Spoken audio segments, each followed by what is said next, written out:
You're listening to PetLifeRadio.com.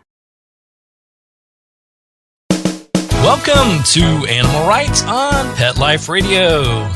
This is your host, Tim Link, and I am so glad you're joining us today. My special guest today is author and writer Sue Halpern. And Sue's going to be talking to us today about her recently released book, A Dog Walks into a Nursing Home, Lessons in the Good Life from an Unlikely Teacher. So a fascinating book, great book. So we're going to talk to Sue a little bit about that, as well as a little bit about her writing styles and some of the things that she does. So it's going to be a great interview. Everybody hang tight. We'll come right back after these messages. You're listening to Animal Rights on Pet Life Radio. Sit. Stay. We'll be right back after a short pause. Well, 4 to be exact. I'm not much of a reader, but I do wish I were more well-read. There are so many great books coming out. I wish I could find a way to keep up. Audible.com makes it easy to stay well-informed and catch up on your reading simply by listening. Audiobooks from Audible turn downtime into uptime. You'll be more productive and become well-read. Now I'm able to catch up on all the great books I've been wanting to read. With Audible, I feel smarter. Pet Life Radio listeners, try Audible.com now and get your first 30 days of Audible Listener Gold membership plan free. And get a free audiobook. Choose from over 100,000 titles. To get this great deal, go to audibledeals.com. That's audibledeals.com.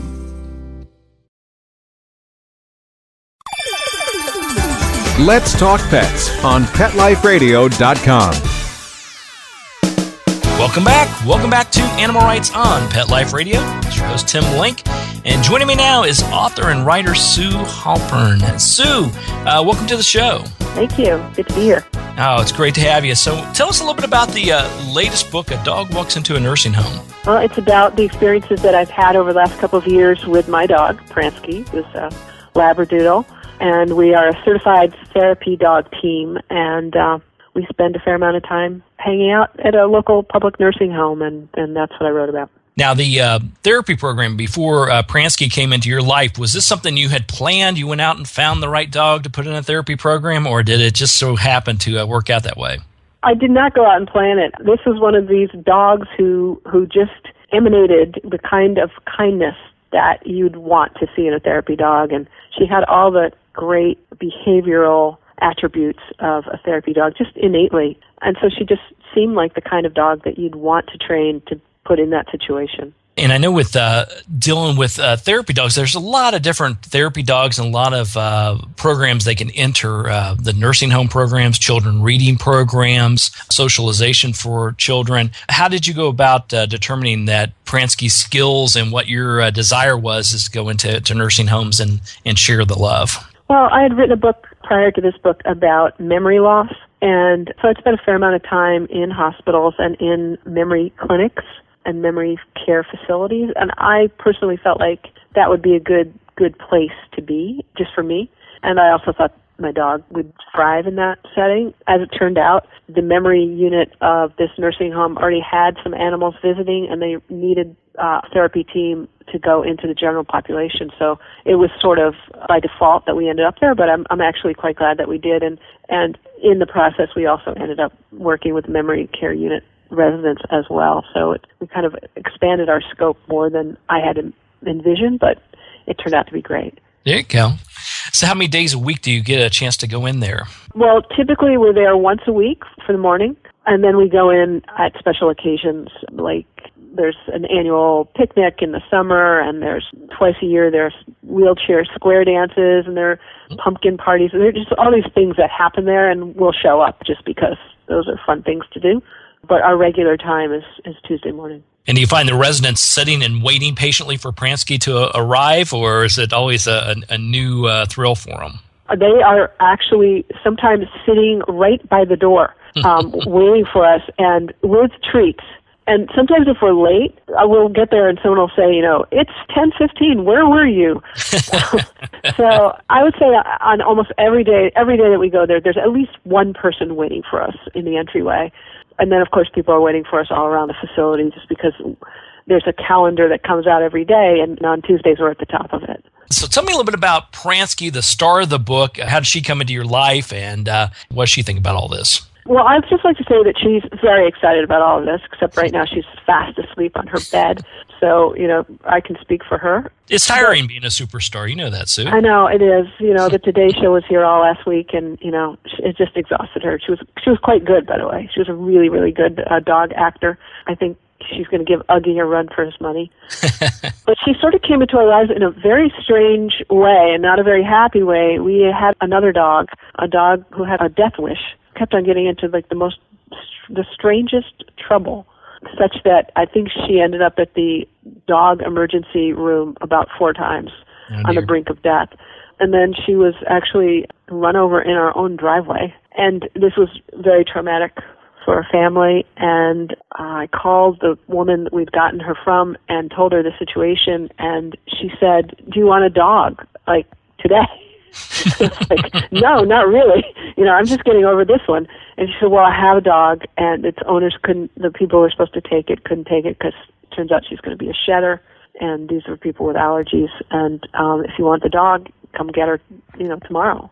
So just kind of by accident, we did. And it turned out to be this little 8-pound bundle of happiness. And even from the very beginning, she was just a most wonderful, sweet, obedient little animal.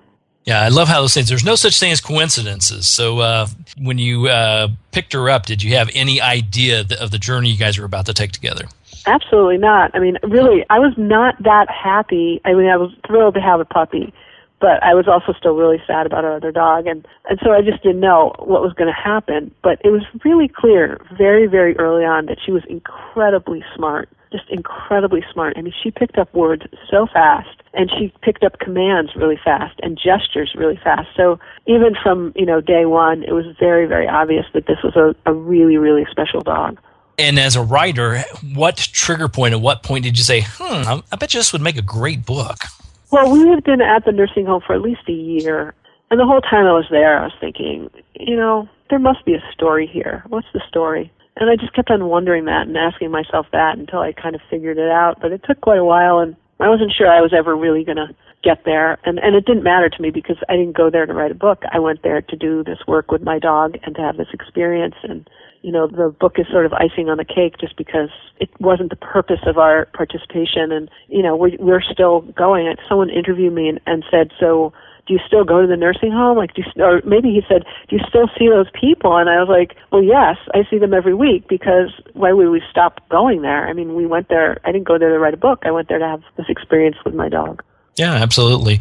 And I would hazard to say, and correct me if I'm wrong here, it's really become part of a family. They're looking forward to seeing you and Pransky come through the door, and I'm sure you guys are excited to see them as well. Yeah, I mean, it's interesting. I hadn't really thought a whole lot about nursing homes before we started spending a lot of time there. And, nursing homes have kind of a bad rap, and people they make people uncomfortable and nervous and all of that. And they did that for me as well.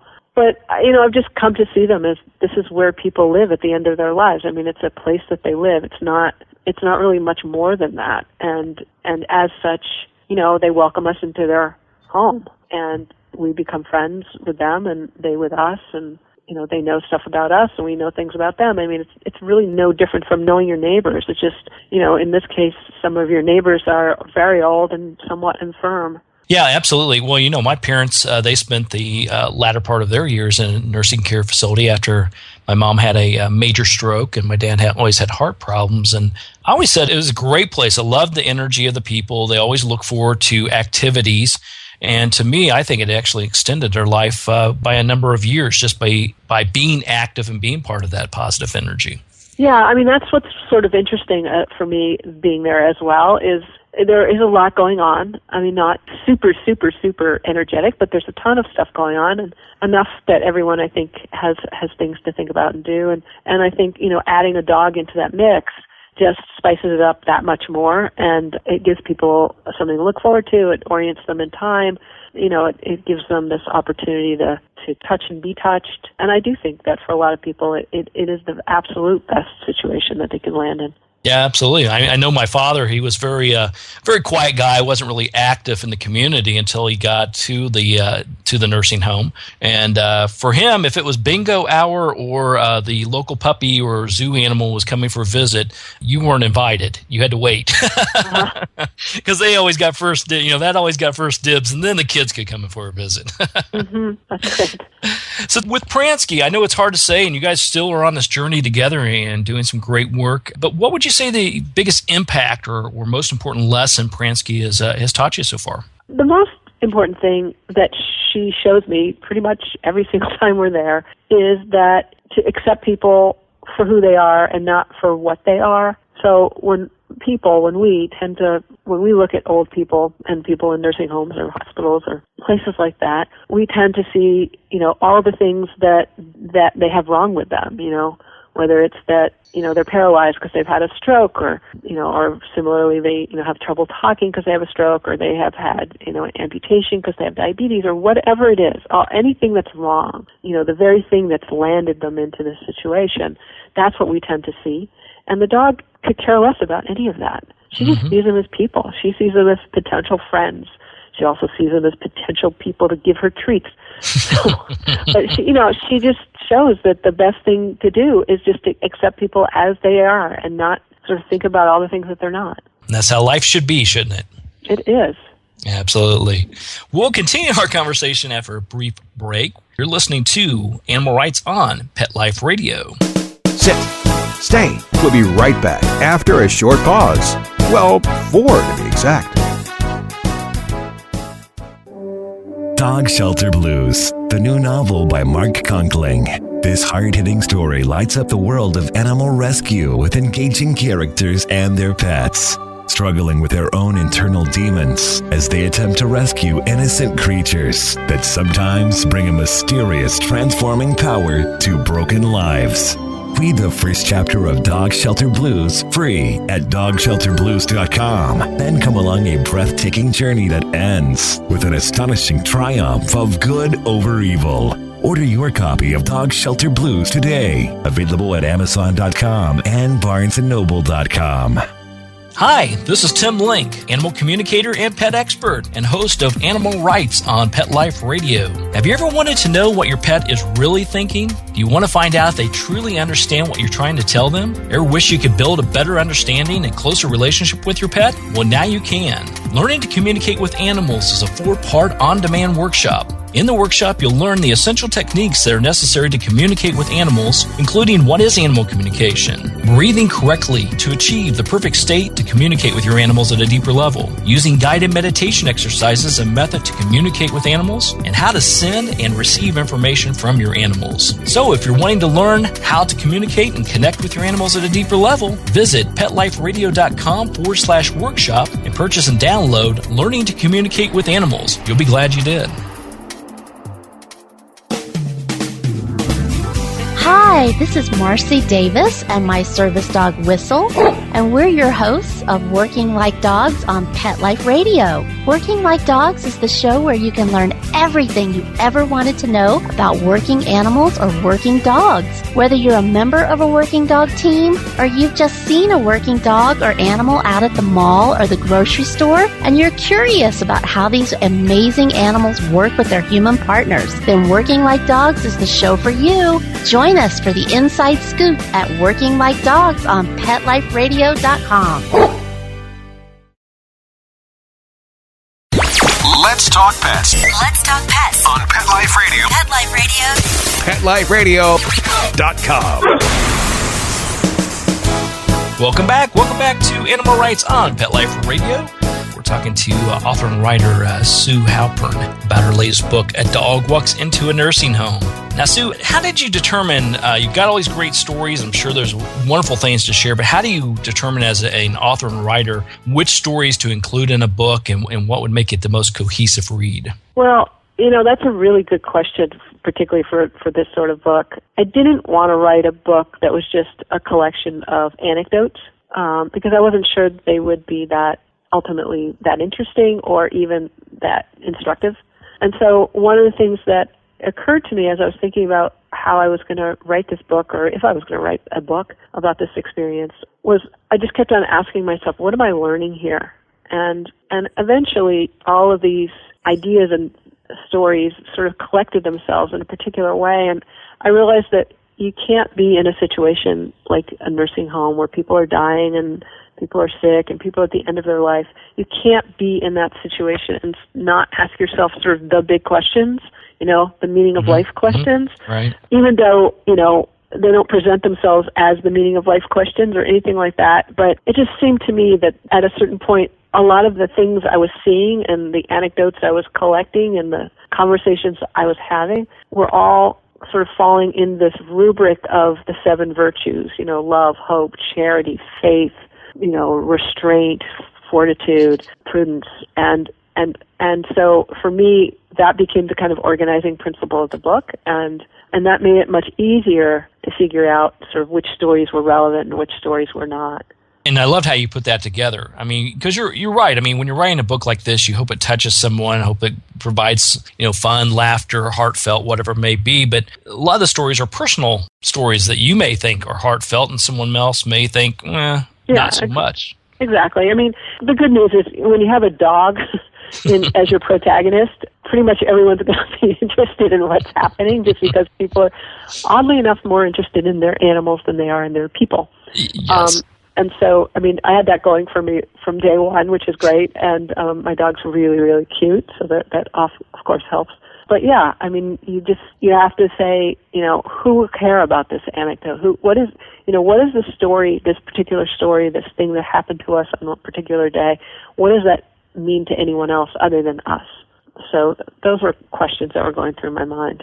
Yeah, you did a great job, and I love how you organized that. So big kudos on that. Thank you. So our readers will pick up a copy of the book, and they'll read through it. And as the author of the book, what would you like the readers to walk away with? Is there one thing you'd like to them to get out of the book? Well, that is a really hard question and totally unfair. Because I don't actually think there's one thing, but it's part of it is that it doesn't take very much to make a difference in other people's lives. Mm-hmm. And, my dog Pransky and I don't spend, the majority of our time at the nursing home. We spend a fair amount of time there every week, but nothing that would, kind of interfere with the rest of our life or our lives together. And yet it has such a huge impact on the people who we visit. And that's just something for people who have the capacity to go spend a little time in a nursing home with their dog, or maybe just, do it without the dog, but especially with the dog. It's not that hard. It doesn't take that much energy or, foresight or anything to do this work. And yet it has a huge impact. And it also, I think, is great for the dog. The dog gets a lot out of being there. And so it's sort of win-win-win all the way around. Yeah, absolutely. And I think it's a good point when you're talking about, the dog at Pransky in particular here, and the fact that they do get a lot out of it. It's more than just showing up and wagging your tail and getting treats, which that's great. But that's the best. That's the best. That's number one on the list. We start there. But also that human interaction, that mental stimulation. And when people, I use the word energy a lot, as you can tell. So when people's energy is positive and they're feeling good about things and you are feeling good about everything, that blends off or feeds off with Pransky as well. And Pransky feels it as well. Yeah, absolutely. I mean, she's incredibly attentive when she's at the nursing home. She's also very, she has a lot of empathy, and she's really intuitive. She figures out a lot of stuff about how to behave and what to do in a particular situation with people who, do have deficits or who may, be at the end of their life directly. She figures these things out, and I do think, just in terms of mental stimulation, that's kind of incredible. And I think emotionally she gets a lot out of it. And yes, there are people at the nursing home who spend their money on milk bones. How can we not? Exactly. So, Sue, in addition to this book and other books you've published, you're also an accomplished writer and written many, many articles as well. Can you tell me a little bit about the writing process? How is writing a book and putting together a collection of stories and everything into the book compared to writing an article or getting something out there of that sort? So writing a book is sort of, running a marathon. That's what it seems like to me. It's a long, sloggy process. For me, it was spending a couple of years at the nursing home not writing anything, but just taking notes, leaving the place and writing stuff down about conversations or things I was thinking about when I was there, or things people were doing, that kind of thing. And then at a certain point, a couple of years later, as I sort of figured out how I was going to structure the book, then sort of organizing the book and then writing. So it's a very long process, and it requires a fair amount of patience.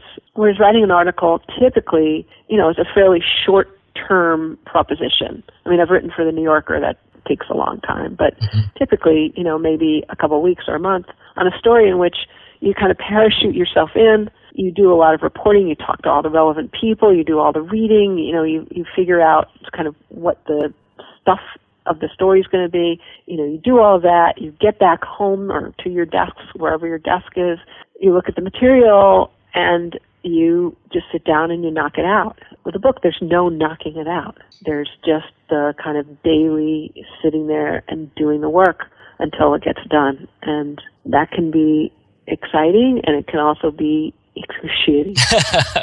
Yes, when you finally get to the end of the marathon and realize you can't break the tape because your editor is sending it back to you for the fifth remake. Exactly. But I always find the challenge of writing articles. I totally agree with you. It's you gather the information, you put it together, and you get it out there. But wouldn't you say it's a challenge with writing articles on how to consolidate all the information you gathered and how to find the tiny bits that are most impactful compared to writing a book where you have a lot more room to massage it a little bit? That's a good point. Yeah, you have to be much more concise. I think I actually am a very concise writer, no matter what I'm doing. I'm not one of those people that just has a lot of stuff in there. But yeah, I mean, you're right. I mean, the challenge of writing an article is, you have so much information, and of course, you've spent all your time gathering it, so you think all of it is important. And so it's a little bit like editing a movie where, there are great scenes that have to end up on the cutting room floor. Well, that's the same thing as writing an article. Less so for writing a book, where you do have a lot more breathing room and it's a lot airier. And so, yeah, you don't have to do that as much. With the book, it's more figuring out all the little sort of nooks and crannies you have to find yourself in as you work your way to the end.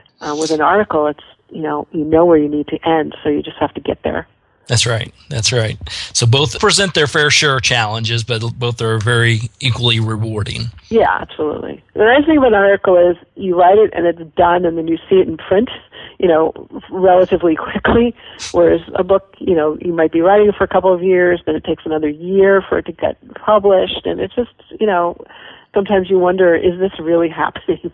Yeah, it is a challenge, and I think one of the things I find with with publishing a book is the fact that by the time it actually hits the stands, when you're out there getting ready to promote it, I hate to say it, but you got to go back and reread your work one more time because I did actually. Yeah. There you go. You're off on another project. Yeah, I mean, it was really funny. It's like, did I say that? That's interesting. Well, it's always better to do that before you get into the interview when the someone actually read your material and said, chapter. I know. And you're like, I know. Exactly. But, having written a book with a dog in it, I made her read the book too. So I have a backup. All right. Well, Sue, tell our listeners where they can find out more about you and Pransky, the book, and all the wonderful stuff that you do. Well, I think they should go to my website, which is SueHalpern.com or SueHalpern.net. And on that website, not only will they find out more about me and how to get the book and all of that, but they will find a Q&A with Pransky, which is very valuable, I think. And because I believe I taught her how to say I love you, there is a tape, there's a little video with Pransky saying I love you on my website. Some people dispute that that's what she's saying, but I think if you listen carefully, you will see that I am correct, and that is what she says. There you go. No doubt about it. Definitely, everybody check that out. Everybody go to SueHalpern.com and check out the video, check out all the wonderful work that Sue does, and get a copy of the book. You won't be disappointed. The book is A Dog Walks into a Nursing Home, Lessons in the Good Life from an Unlikely Teacher. Sue, thanks so much for being on Animal Rights on Pet Life Radio. We appreciate it, and good luck with everything. We'll keep in touch. Thank you so much. This has been fun. Well, we're coming to the end of the show today. I'd like to thank everyone for listening to Animal Rights on Pet Life Radio. Thank you to our sponsors and producers for making the show possible. To find out more about me, Tim Link, and other guests I've interviewed on the Animal Rights Show, and the stories of my blog, you can go to Pet Life Radio, PetLifeRadio.com, and click on the animal rights icon. Download the episodes you want to listen to, which should be all of them, of course. And while you're there, check out all the other wonderful posts that we have, wonderful shows on Pet Life Radio. That's PetLifeRadio.com. If you have any questions, comments, or ideas for this show, please email me. You can email me at tim@PetLifeRadio.com. It's tim@PetLifeRadio.com. And I'll be glad to answer your questions, entertain your comments, and bring on the authors, writers, and bloggers you want to hear from the most. So until next time, write a great story about the animals in your life. Share it in a blog, article, or in a book.